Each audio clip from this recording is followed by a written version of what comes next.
Okay, in this video I just want to give a couple of examples of problems where you might use analysis of variance. So let's say you have 3 different kinds of facility layout. This doesn't exactly have to be a facility, but I'm thinking about something in operations here. Of course, it could be something just in a more service-oriented operation as well. So if you look at, as you go across here, each department is located together and they're separate from the other departments. And then as you move across to the right, you can see that they get more intermixed with other departments. So for one place I used to work at, we made furniture.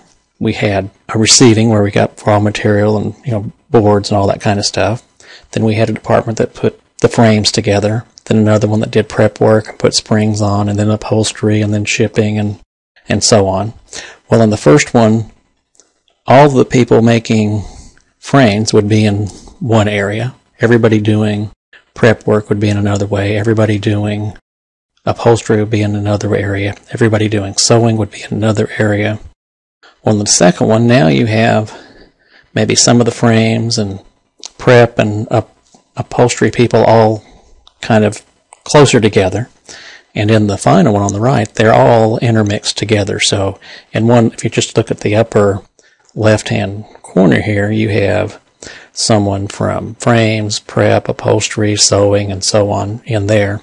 So if someone the idea is that if someone in frames knows what it's going to look like at the end, or if someone in upholstery knows what's going on in frames, that maybe they can communicate better to get things done better.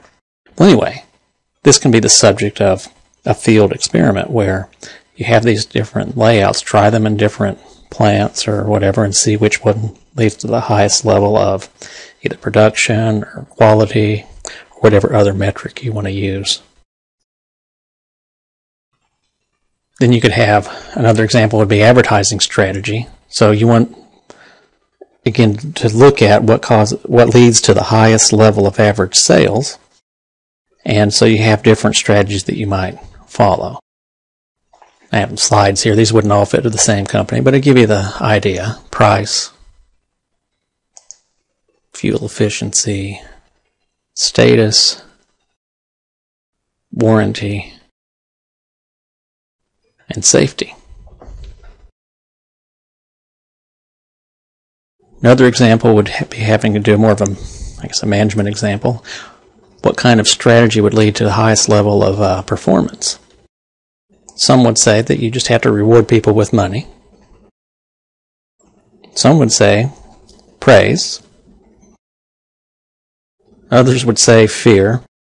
Now, really no one's going to hold a gun on you there, but maybe job loss or job security or something like that might be something that would induce fear in some people.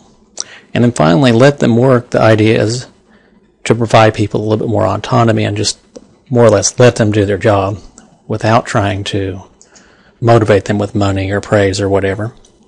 And I'm just going to show you an experiment which was addressed at that last one. What they did was they would bring people into a room.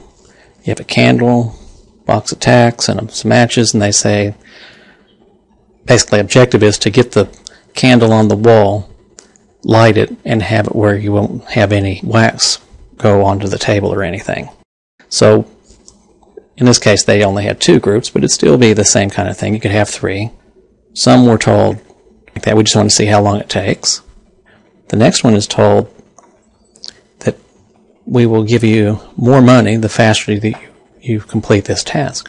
Well, what happened is the people who were offered money actually took longer. They did worse on the task.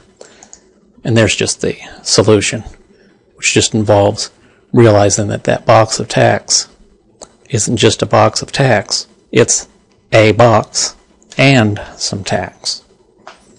A lot of people would argue that that last strategy would work best when you have more creative work. Okay, goal setting. Basically the question here is, does the way in which you state goals have an impact on average levels of performance? Randomly assign students to one of 3 groups. They come into the room. They have something like this statement on the board. In 5 minutes, list ideas to improve ATU over the next 5 to 10 years. One group would get a goal that's vague, kind of a do your best thing. List as many as you can. A separate group would get a more specific, challenging but achievable goal, list 10. Turns out that if you do list as many as you can, the average is usually around 7 or 8. So list 10, you get an increase in performance.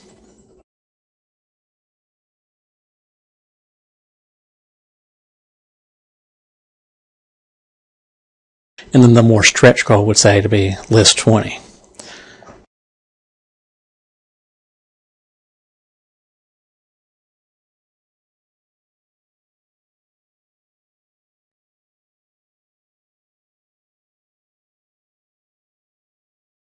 So here's just some other fields where you might be able to use that.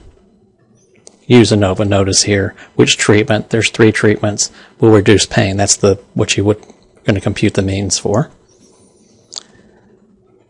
What's the effect on the mean intelligence level of different medicines used to treat epilepsy?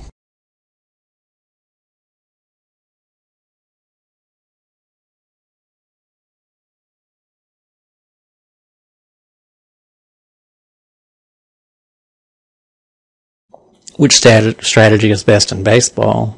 3 different strategies there. What's the effect of different amounts of steroids?